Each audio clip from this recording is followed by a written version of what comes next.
Good afternoon, wherever you are coming from. We are so very honored that you are with us here at the Center for LGBTQ and Gender Studies. I'm the managing director. I'm the Reverend Dr. Roland Stringfellow of Pacific School Religions Center for LGBTQ and Gender Studies. We're so very grateful to have you. Today's topic, I'm glad you're here because it is going to be a great one, a hot one.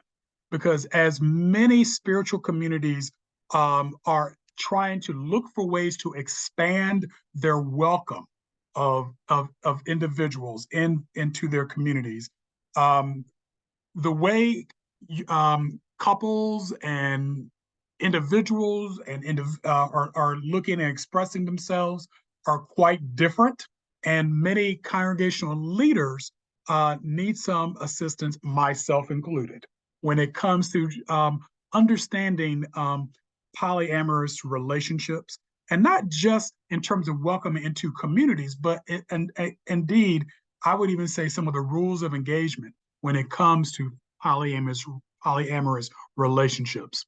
So our presenter today is the coordinator of CLGS's API, or the Asian American Pacific Islander Roundtable, Maij Mai, and we're so very grateful that Maij is going to be leading us in this discussion. And I will actually turn it over to them, and as I keep on inviting people into the room. So let me spotlight you and take it away. Wonderful. Hello, everyone.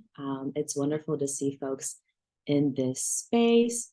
My name is Maij Mai. I use they, them, or he, him pronouns, and I am the Asian American Pacific Islander Roundtable Coordinator at the Pacific School of Religion, CLGS. I'm also known as the Majestic Maij, and so people know me by many different names and many different spaces and many different places as well. So I'm just really grateful to be here with folks today.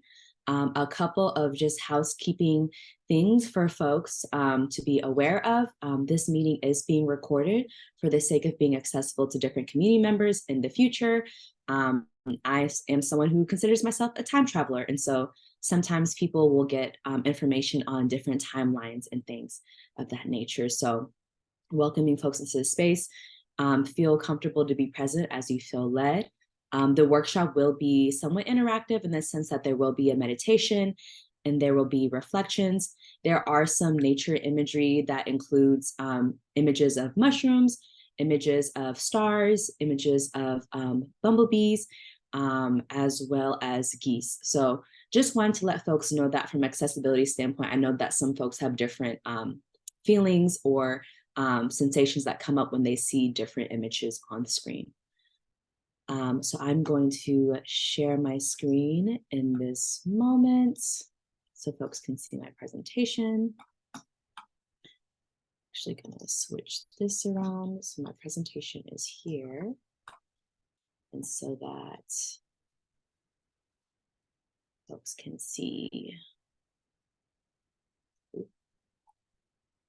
Can everyone see the presentation on the screen? No, we see your desktop. Darn, let me stop and share again. I just like having my the actual presentation right in front of me so that people can see my face looking at them. Okay, better? Better. Wonderful, thank you, Roland. What a great support. So for today's workshop space, experimental learning community, we'll be discussing where two or more are gathered, polyamorous loving as a spiritual community ethic and a practice.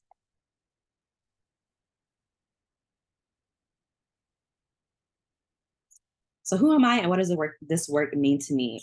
Anytime I present, even if folks have been in this space 100 million times, 2 million times, 1,000 times, I always like to let folks know the ways in which I'm contextualizing myself in this particular conversation. So I am someone who identifies as a Black, Vietnamese, trans, queer, non-binary, disabled, neuroexpansive being flesh, spirit, and portal moving through the world, I am someone who does identify as polyamorous, but within a variety of different contexts. So when someone says they identify as polyamorous, you cannot assume you know what that means, because polyamory might mean something for different people.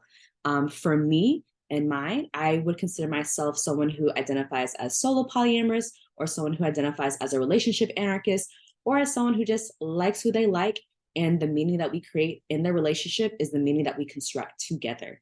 So that is the framework and the model in which I'm moving from when it comes to polyamory. I am not the end all be all educator when it comes to polyamory. There are a lot of folks who've been doing this work way longer than I have.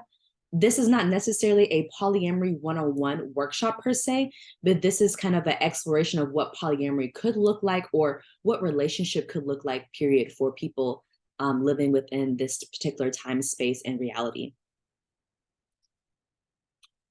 So we will start off with a meditative reflection to kind of get our creative juices flowing, and to kind of put us in the headspace of what exactly a relational world could look like within the context of polyamory. So I will invite folks to take a position or a space that feels good for them, makes sense for them, feels accessible to them. You can lay down, you can lean back in your chair, you can sit up, whatever feels good for you. And I will invite folks to take a deep breath in and a deep cleansing breath out.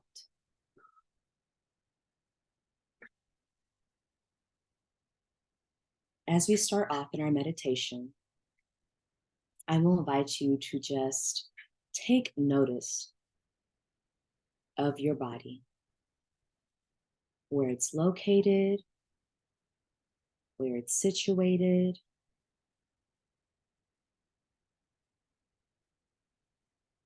Notice your breathing without judgment, without the desire to control it, to tailor it, to make it do what it do, but just allow your breath to rest in the container that is your body.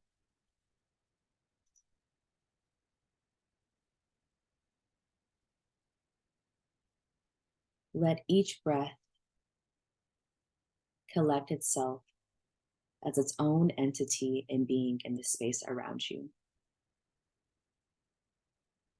Relax your shoulders from your ears. Allow yourself to sink deeper in whatever position you chose for yourself for this moment.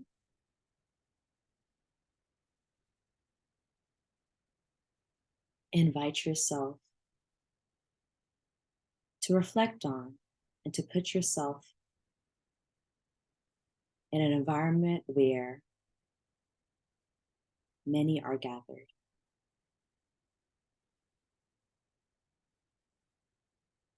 What does that look like? What does two or more gathered look like?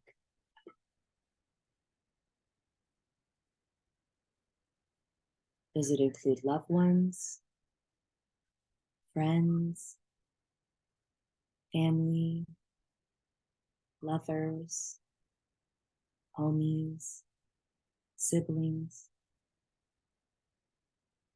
Or does it look like a flock of geese gliding across the sky toward warmer climates and temperatures? Does it look like mushrooms, mycelium, climbing and pushing their way from the earth, from the tree bark, in a small cluster, wherever they might be? What does it look like? Does it look like a hive of bumblebees buzzing and booping and bopping around, collecting and churning and transmuting honey? What does it look like? Does it look like a pod of whales crying in waters, changing and shifting around them? What does it look like? Does it look like a field of wildflowers brushing and swaying in the summer breeze? What does it look like? Does it look like a cluster, a constellation of stars that meaning is imbued by the black eye? What does it look like? Where two or more are gathered.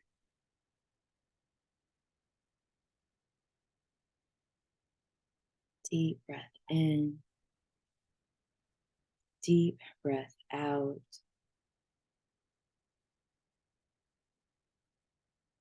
I will now ask a couple of questions, reflective questions.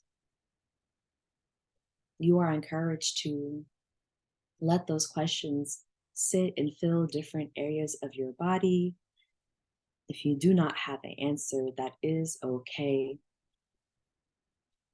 You will just notice what comes up for you when the question is asked without judgment.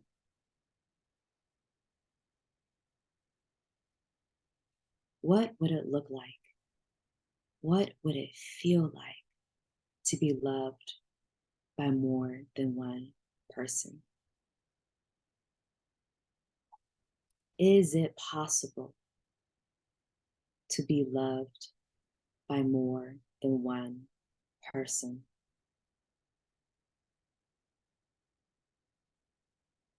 Do you deserve to be loved by more than one person? If you're struggling to answer that last question, ask yourself gently, why?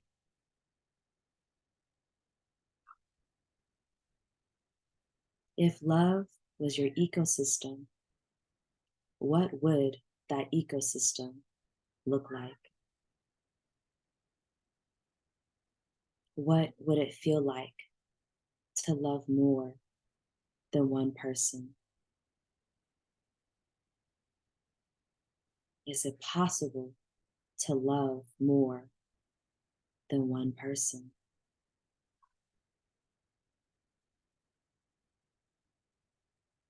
Do you deserve to love more than one person? If you're struggling with that last question, gently ask yourself, why?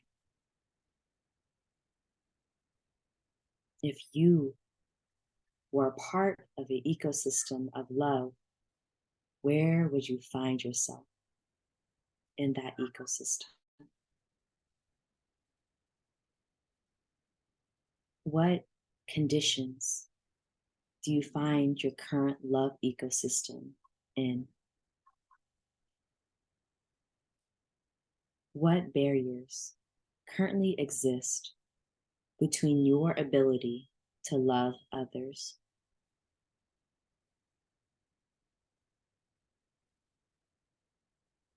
What barriers currently exist between your ability to love yourself?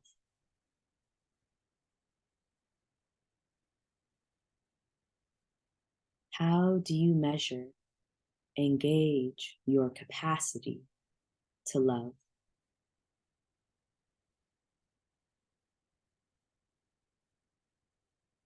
And what does your practice of love look like? What best practices allow you to love well?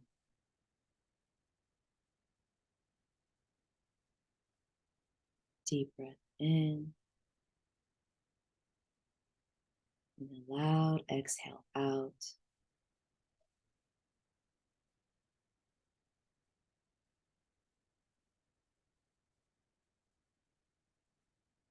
May our love be expansive. May it approach us with curiosity. And may we explore safely, tenderly, and gingerly in this collective space.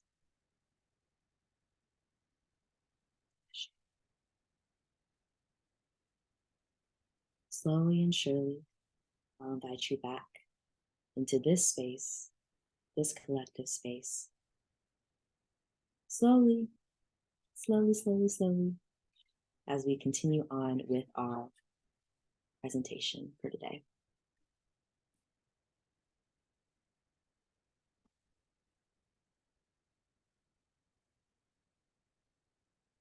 So, what we will first do is explore and do a little share out on how that meditation felt for folks, as well as if people are brave and courageous, what responses came up for them during some of the reflection questions. I do have the reflection questions on the screen here in front of us. For folks who would like to respond, you can put yourself on stack by either typing in stack in the chat. You can also raise your hand as well, and we will field responses that way.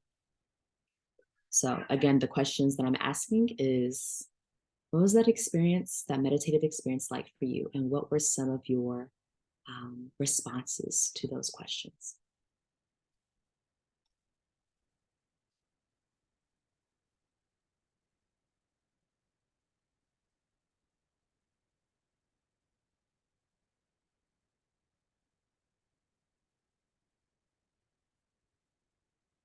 Yes, Jared.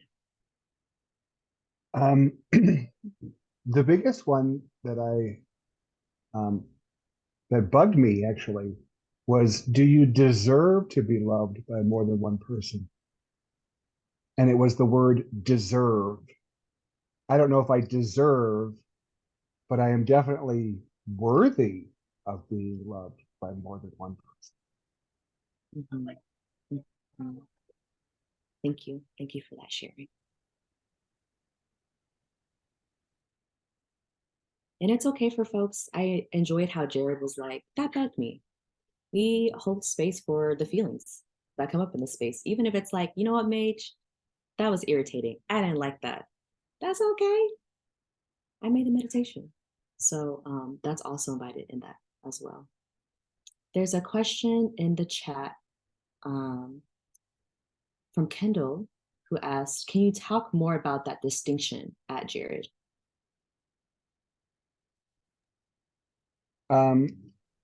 Sure. The word deserve for me denotes privilege. And so so that word bugs me. The word deserve bugs me because it denotes privilege. Like, and why am I more privileged than anyone else? But worthy doesn't include that denotation for myself. Worthy is just, my worth as a human being is sufficient that I could be loved by more than one person. I could love more than one person. That's what the difference is to me. Wonderful. Beautiful dialogue. Beautiful, beautiful. Yes, Dexy. I hope I'm pronouncing that correctly. Please feel free to correct me.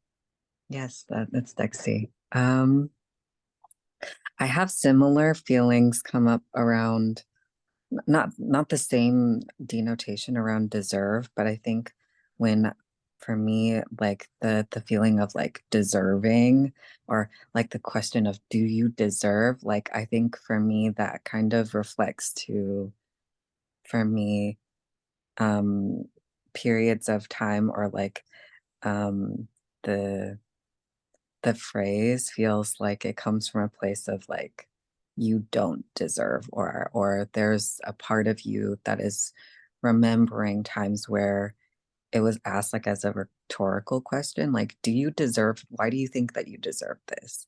And I think that that's why, at least for me, like that sensation or feeling of like, do I deserve things? Do I deserve, even though I practice and like have like multiple partners or have had like periods of time and relationships where it's like I've experienced it, I've been in that, and still like the question, I don't think it's a bad question. It's also like helps for me, like it's like a thing where this is like a reflection of like a part of me that feels maybe hurt or like has experiences of like me not being deserving, or and also for me there's also like the sort of other side of like not being worthy.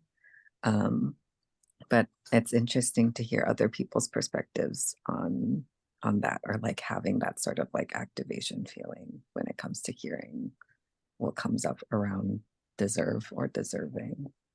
Mhm. Yeah. It's like, they're definitely like probative questions. In the designing of them, I went back and forth on that question a lot, actually. And I was like, do I leave it in? Do I take it out? And then, like, I'm a little spice. So I'm like, I'm going to leave it in there and then see what happens. Mostly because, one, we can always have a debate, or not even a debate, but we can always like probe and see what comes up for folks. And also, for me, the dialogue of the response is more important than the actual framing, because you learn a lot about how you practice love in that way.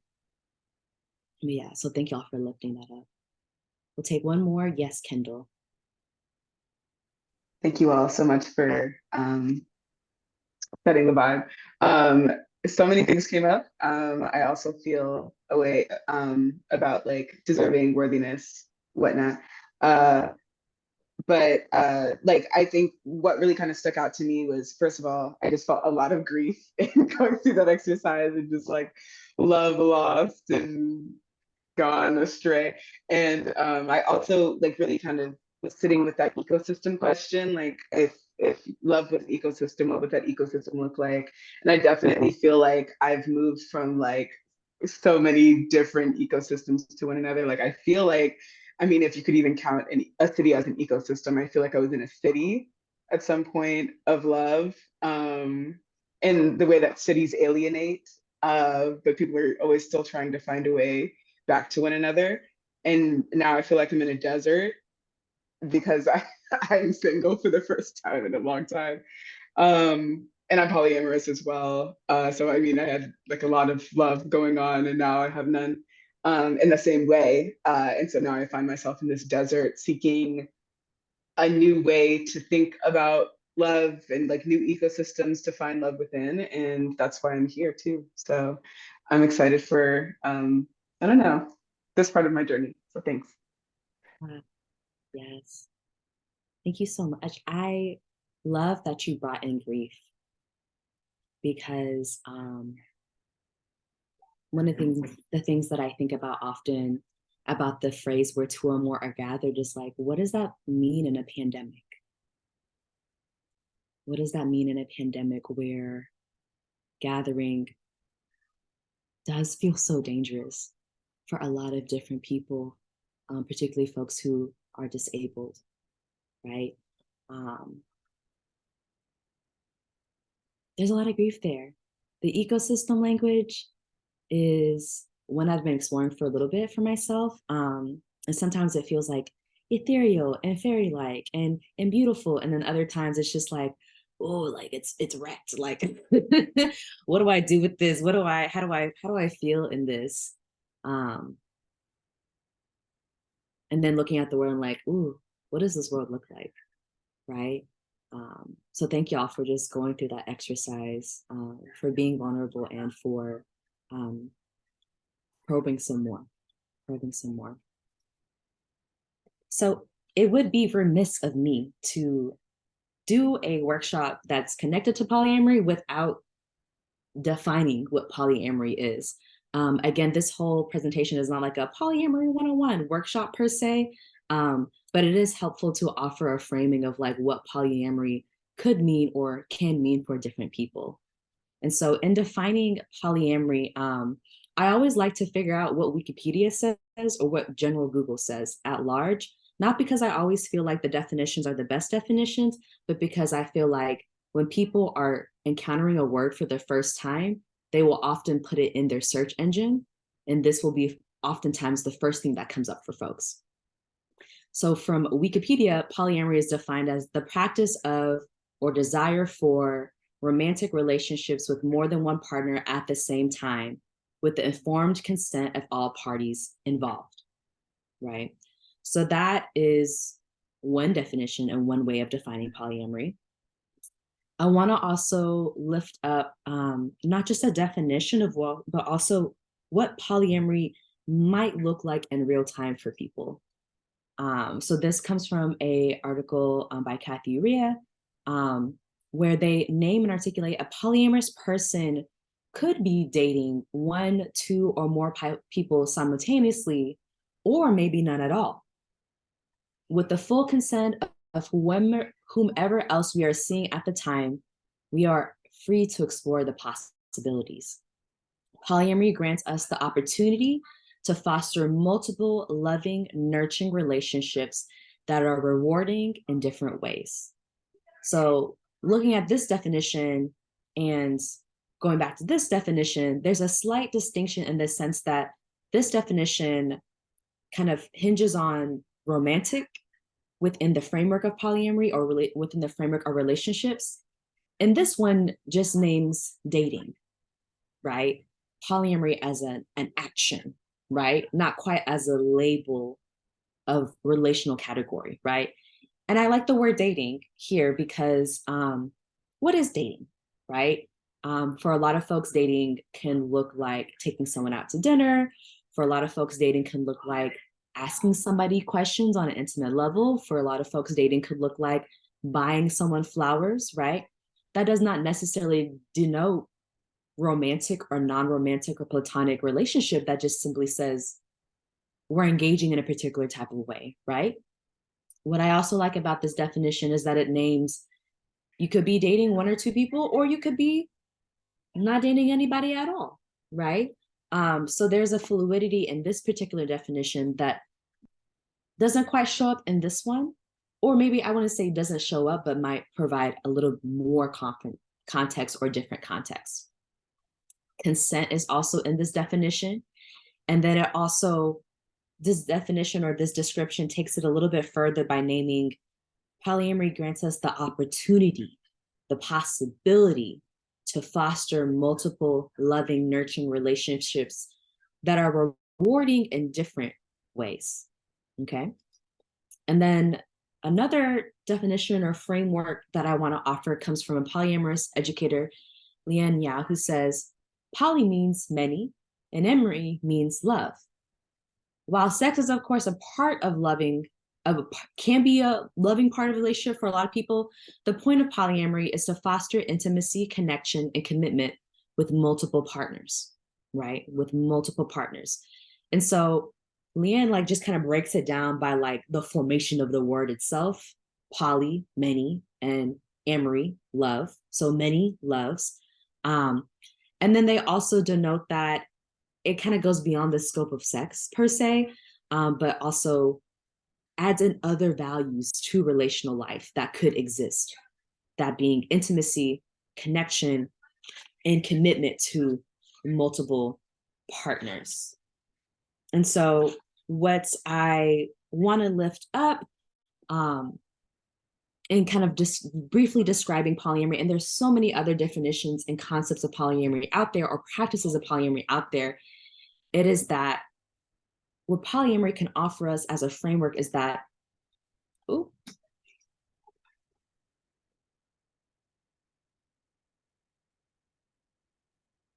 it offers this dynamic of love or relationship as a dynamic social construction.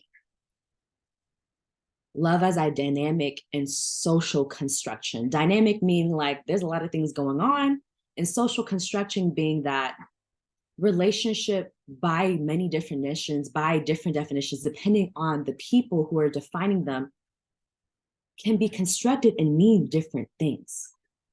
Other constructions that exist out there, race is a social construction. Gender is a social construction. Able-bodiedness is a social construction. Like these are meanings or words or concepts and frameworks that people have imbued a different essence to, depending on their location and where they come from and what that means within the context of their lived experiences.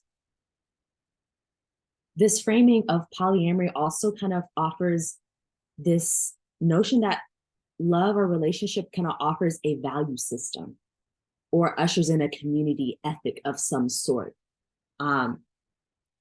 You can put a whole bunch of folks who might identify across different polyamorous frameworks and spectrums in the same room, and they might not still be on the same page about what polyamory is supposed to look like, what it feels like, and how one does polyamory, right? What is that rooted in? What does that mean? So love being a value system or community ethic that a certain group of people, two or more people, can construct together and develop a community out of, per se, right? And that is what I want to lift up in this space, because when we are engaging in a mononormativity or this idea that compulsive monogamy or systems oriented and supported monogamous frameworks, we might not often think about what our value system or ethics are because we've been presented to them from a very young age, from a socialized standpoint. This is what relationship looks like. This is how you do relationship, and it is what it is, right? Polyamory says, or better yet, ask the question, what are the value systems in which we are working from? What are the ethics in which we are building our relationships from as well, okay? And then last but not least, polyamory offers us this idea that love and relationship can be a movement practice. A movement practice, right? What does that look like in real time? What does dating look like in real time? Who is involved in that movement in real time? How does that show up in my lived experiences in real time, right?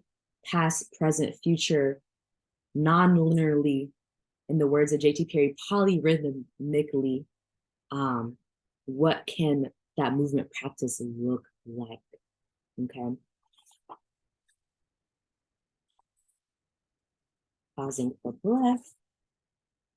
Does anyone have any questions, any kind of like ruminations? That's a word, yes. Thus far. Yeah, can you hear me? Yes. Okay. Sorry, I'm at work, so I'm sorry if there's like some crazy noises or whatever. But yeah, what you said about values in relation to polyamory, I definitely think about that a lot. And I think that's definitely the reason that my partner and I decided to open up, or at least like a big part of it. Because when I think about like monogamy, I do think of it as like compulsive and something that we just kind of default to. That's kind of what we've been taught. But I definitely think that expectation of like limiting your love to one person is definitely rooted in like capitalist standards of like social relation in terms of like how we're isolated into like our own little lives and whatever.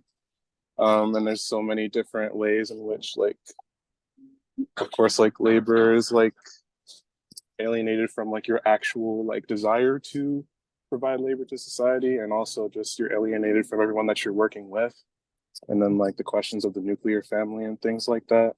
So I think like partially my relationship towards polyamory is one of like curiosity for me in terms of like how I can better align with like my own values, in terms of like socialism and anti-capitalism and stuff like that. But yeah. Yeah. Thank you so much. Thank you so much. It does invite us to pause and go, what are my values? What does that look like? How does that feel for me? So thank you for being vulnerable in that way. Yes, Janae. Yeah, a thing that came up for me when you had the slide up around love being a movement practice.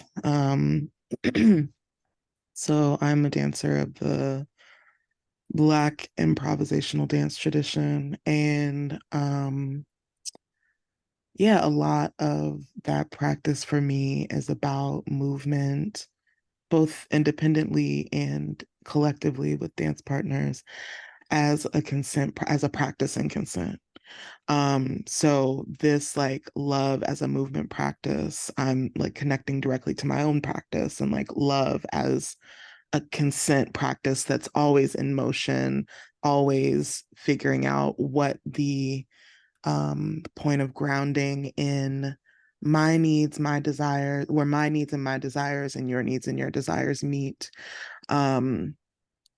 Yeah, that was just an interesting addition to loop in love as a parallel or even a part of, that idea. Yes, I love that. I think of that song, Orbit by Neo, where they talk about people engaging and interacting with each other as a form of orbiting with one another, how we encircle one another, how we exist, and what is the gravitational pull that leads us together in connection with one another. So I love the embodied piece of it. What does that mean with bodies, with physical bodies? Love that. Yes, Dexy. I also really love that. I think my original conception and thoughts and kind of trajectory when the sort of phrase love as a movement practice like was like spoken, I definitely went to action. Love is like a movement as in politics, and like the interpersonal also being political, and the way that movement work only exists when we can be in deep and radical like love, and like the liberation only sort of can be sustainable when we also are able to be in and practice interpersonal relationality, and that being the only way that we can do any of this. But thinking about movement as also literal, physical, embodied dance, and that relationship with like an evolving continuous consent practice, I think is like a huge aspect of like also like the sort of broader, like more big picture, like what does like moving towards liberation look like? How do we do it in our day to day, or how do we do it with one another?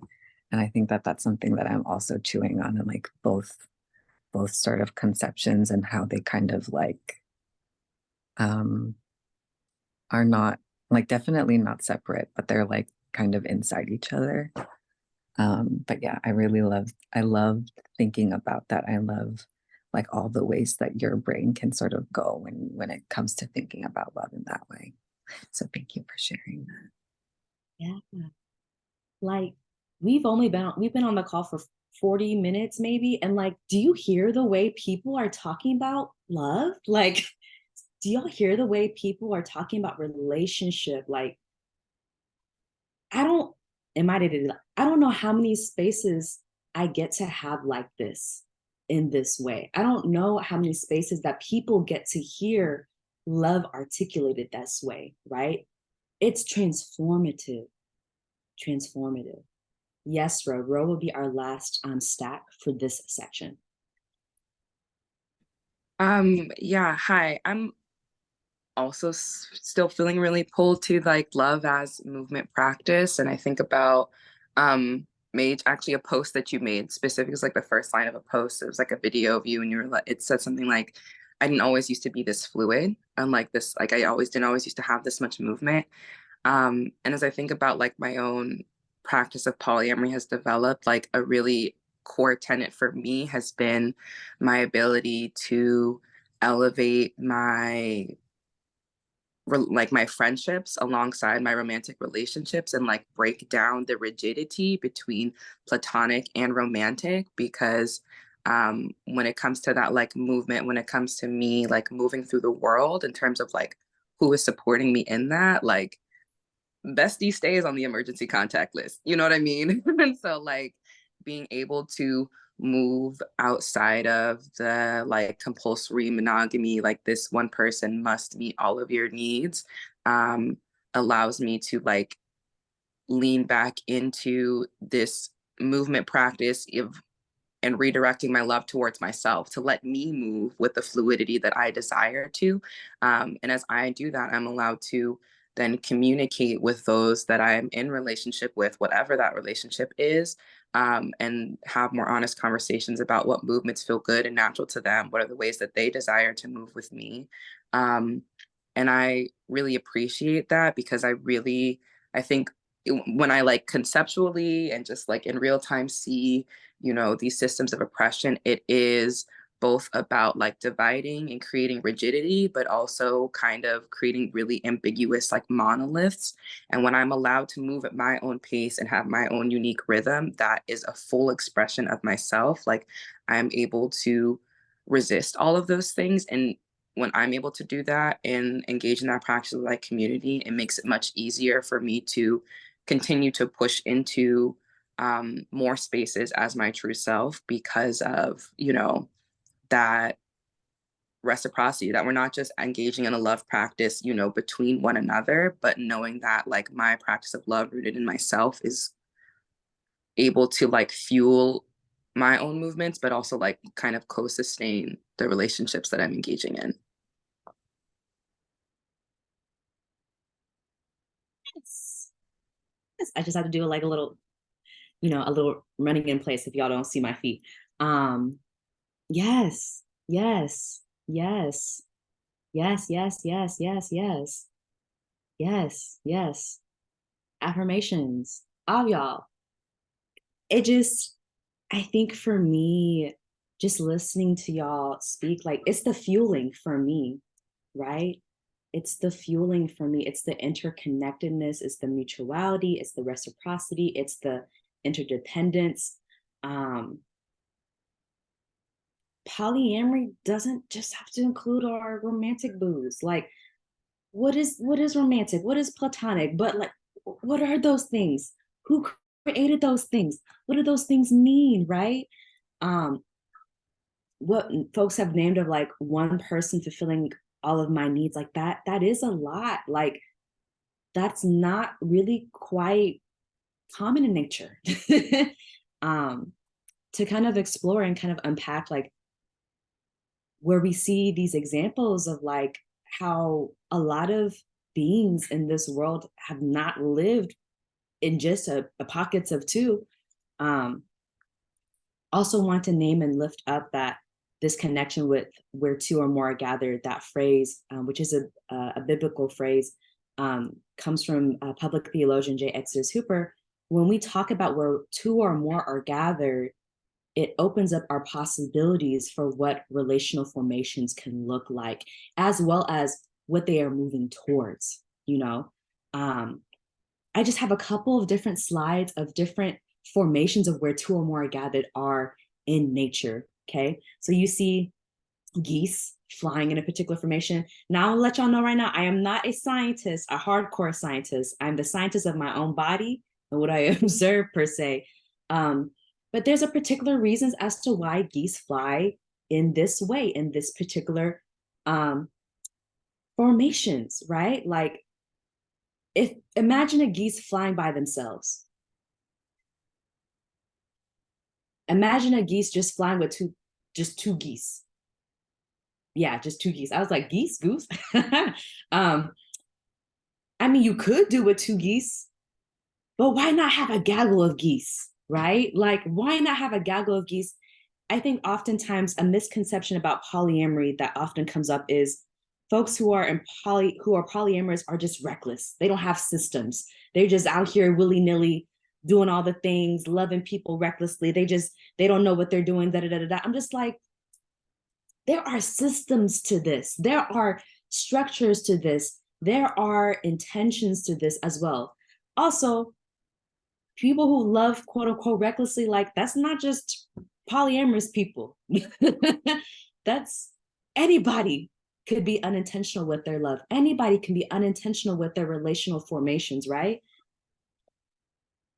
Another example in nature, bumblebees, bzz, bzz, they exist there. It is systematized in a particular way based upon the value system of that particular community. Everybody try to keep the queen alive. We try and make honey. It's sweet out here, right? I don't know what bumblebees be thinking about per se. I just see what I observe. So I'm never going to assume what those formations mean from bumblebees. I'm just going to note that they exist together and it seems to be working. Where two or more are gathered, stars. I love stars, okay? If you, like me, you might love astrology like me, right? Between making meaning out of the constellations, which are just like structural meanings and definitions we make from a formation of stars, constellations, making meaning of my life from constellations, white supremacy. Constellations, capitalism. Constellations, student loans. Like new formations, new meanings, new emphasis and value systems.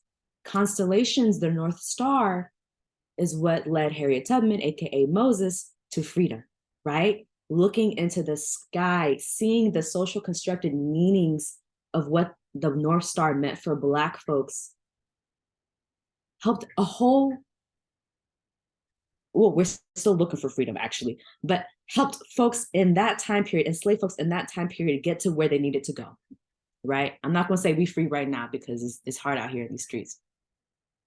Mycelium, mushrooms. I didn't used to like mushrooms, okay? I was struggling to eat them growing up, but now I can eat them. I don't know what happened. My taste buds changed. Maybe my formation changed, but there is research that mycelium or mushrooms are portals that can help us know what interdependence and mutuality looks like for millions and millions of years. Again, I'm not a scientist. I'm just telling you what I've heard from other people who are way more versed than me, and I will share some quotes later about mycelium in particular. But when we look at nature, where two or more are gathered, do you think mushrooms go romantic, platonic? I don't know. Do you think both stars go romantic, platonic? Sometimes people will make those constructions from stars, but it's not always, it's not always given what is given. I do want to acknowledge the text from which that phrase where two or more are gathered comes from, right? This is my own reimagination of this particular text. So if you're like, Maij, that's not biblical, honey, I'm not a Christian.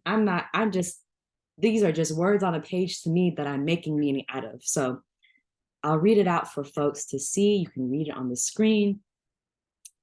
If your loved one sins against you, go and point out the fault when the two of you are alone. If you are listened to, you have regained that one. But if you are not listened to, take one or two lovers along with you so that every word may be confirmed by the evidence of 2 or 3 witnesses. If that person refuses to listen to them, tell it to the community. And if the offender refuses to listen even to the community, let such a one be to you as someone without a community ethic or code. Truly, I tell you, whatever you bind on earth will be bound in heaven. And whatever you loose on earth will be loosed in heaven. Again, truly, I tell you, if two of you agree on earth about anything you ask, it will be done for you by my ancestors those who came before me. For where 2 or 3 or more are gathered in my name, I am there among them. I am there among them. So if we were to look at this phrase, where 2 or more are gathered, and we look at it within the context of this text, at the end of the day, if you didn't get nothing from this presentation, nothing from this workshop, at the end of the day, where 2 or more are gathered, you can find yourself there. You can find yourself there. And let me tell you why you can find yourself there. I'm pulling from a Mushroom Mutualism and Community Care During Crisis article by Sophia Reynolds, Yeshaya Van Leeuwen, Matt Jones, and Natalie Sacker, talking about mushrooms, but also talking about this text. When we think about where 2 or more are gathered, and we think about community, when we think about polyamory and beyond, we are building a gateway to understanding all species and individuals as interdependent, right? They talk about masutake mushrooms come into being only through interspecies relations, and that plants collaborate with other species, species collaborate with one another, and that relationship is mutualistic. This is a quote from The Mushroom at the End of the World on the Possibility of Life in Capitalist Ruins by Anna Singh, where Anna talks about making worlds is not limited to humans. So when we're thinking about polyamory, we're not just talking about the construction of man. We're not just talking about this overrepresentation of humans, as Sylvia Winters would say, right? It's not limited to humans. Beavers be doing things. Organisms be doing things. We're talking about the elements, air, water, earth, fire. Each organism changes everyone's world-making projects that overlap, allowing room for more than one species. Yes, Janae, this book definitely eats. It ate. It gobbled us up, okay? These are the possibilities that polyamory can open up for us on a spiritual level. Because we're not just, I'm not speaking from the space of religious institutions like Christianity. I'm speaking from the space of indigenous ways of knowing and being and moving through the world that understands man not as the top of the hierarchy, but as the youngest species that still has little to know, that knows very little compared to our plant collaborators in this space. And then this last phrase or this last framework that I want to lift up, because man, time is running fast, is the concept of assemblage. Again, not a scientist, but this is what the book says. Assemblages are open-ended gatherings. They allow us to ask about communal effects without assuming them. They show us potential histories in the making. Skip. Non-human ways of being like human ones shift historically. For living things, species, identities are a place to begin, but they are not enough, right? Ways of being are emergent effects of encounters. Pause. What does that mean? I cannot define who I am without you. You cannot define who you are without me. What is a partner? What is a partner? What is a partner? What is a partner? But a being or an element that you connect with for mutual living and interdependence.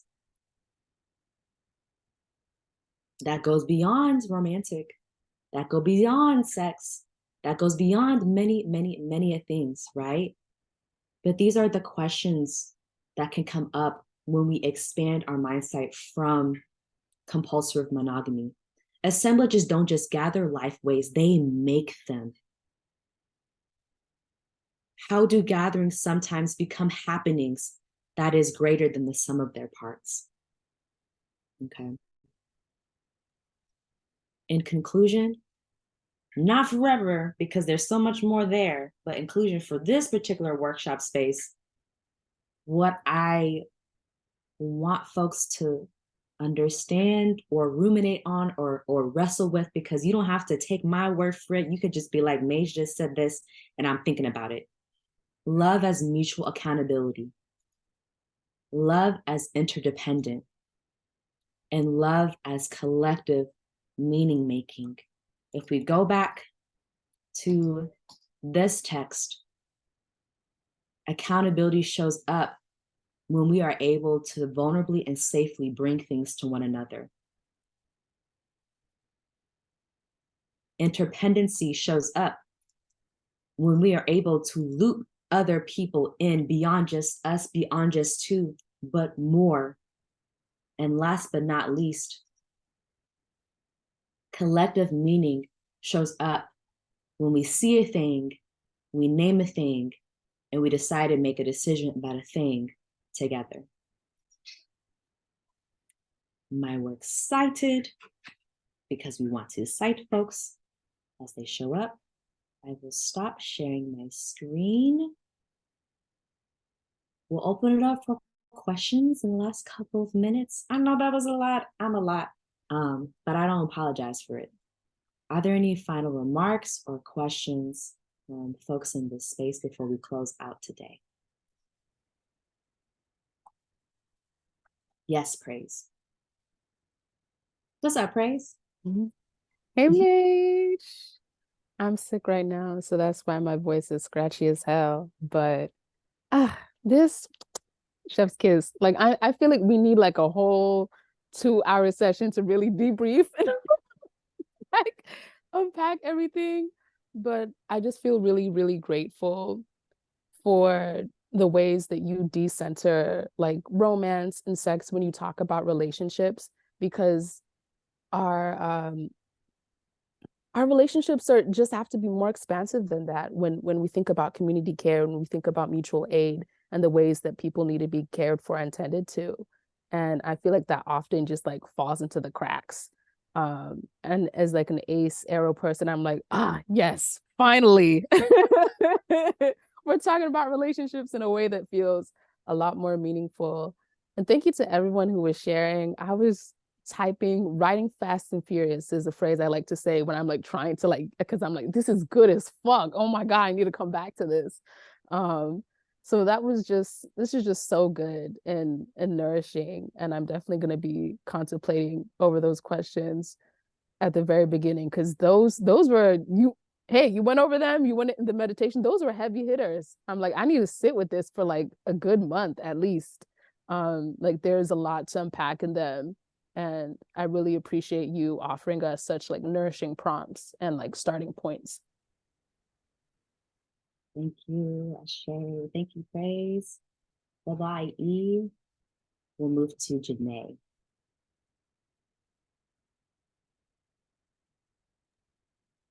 Yeah, one thing that I'm sitting with is just how polyamory is also an opportunity to reflect on, the internal connectivity, the ways that we are reassembling ourselves in a world that requires us to really, partition and, just separate parts of ourselves. So I'm just sitting with what work that I'm currently doing is like, how can the self who doesn't believe that I can give myself permission to honor my needs and desires be in partnership with the practice of honoring that, even if the belief isn't, really sturdy there. So yeah, just really thinking about partnership internally as well.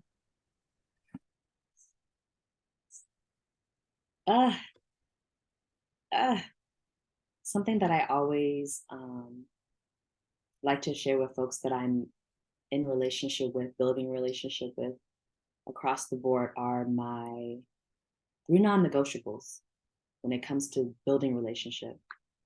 And those non-negotiables for me are: we value our autonomy, we value each other's agency, and we value each other's fierce commitment to love ourselves. And so for me, that was something that I needed, that I could offer to others so that folks understood not just the ways in which I was going to engage with them in relationship, but how I engage with myself. How I engage with myself. So I love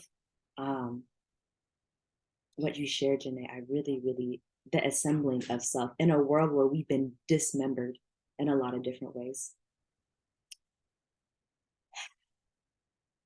It is 5 o'clock where I'm at, so we are closing in on time. I see that Janae dropped a question for folks interested in sharing.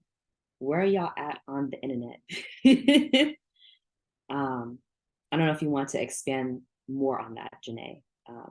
I was just offering or asking rather, because there have just been so many rich things shared. Like if folks are on Instagram preaching the same gospel, I would love to follow folks. So yeah, mostly just Instagram. I'm nowhere else. But...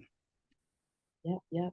I'll let like folks, drop their little handles if they feel comfortable dropping their little handles so they can connect with each other outside of this, so that we can continue the mutual interdependence outside of this space, as you feel led.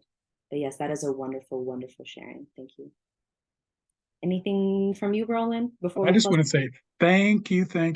This was so very enriching and deeply moving, spiritual. And Maij, before we go, I have one other announcement after this, but would you like to give a shout out for your program coming up at the end of the month on the 30th? Yes. So my program at the end of the month, I'm an artist first and foremost. And so I am in the process of making my third zine out of the Center for LGBTQ and Gender Studies and Religion. My 2 previous zines, they exist at the intersections of Asianness identity and the myriad of ways that is described, queerness, transness, and spirituality. And so I will be offering some research, some play on queer, API, or Asian elemental magic that I've been looking at. So that is going to be the content for the upcoming zine that I'm making out of the center. This year's edition of Sublime Divinations, which is what the zine is called, will explore the divine relationships that queer API communities have built and sustained with our elemental friends, earth, air, water, and fire. How have queer and trans folks deepened and transformed our spiritual connection with nature's sacred elements? And how has nature shaped and formed our understanding of our own existence in the world? That will be on November 30th. November 30th at 1 p.m. Pacific and 4 p.m. on the East. And so again, if you love today, you're going to really love that as well. So we have one more program in this month that I also want to share with you, particularly for students at Pacific School of Religion. And that is going to be with Professor Alexandria Rosado-Rahman. And we'll be given a lecture during our Lavender Lunch entitled Queering Resistance, Decolonizing Feminist Spaces. And so Professor Rosado-Rahman will be speaking about queer and resistance and obviously in feminine spaces, dealing with challenging capitalism and colonialism and how they have both been historically used to exploit land and people as capital. So that is going to be a great lecture as well. You are invited, and the date for that, I forgot to mention, is November 29th. That's the day before. November 29th at 12:30 p.m. You can visit us at clgs.org for a list of all of the programs and more that are coming up in the month of December. and we look forward to seeing you at our next event. Until then, take great care, everyone. Bye-bye.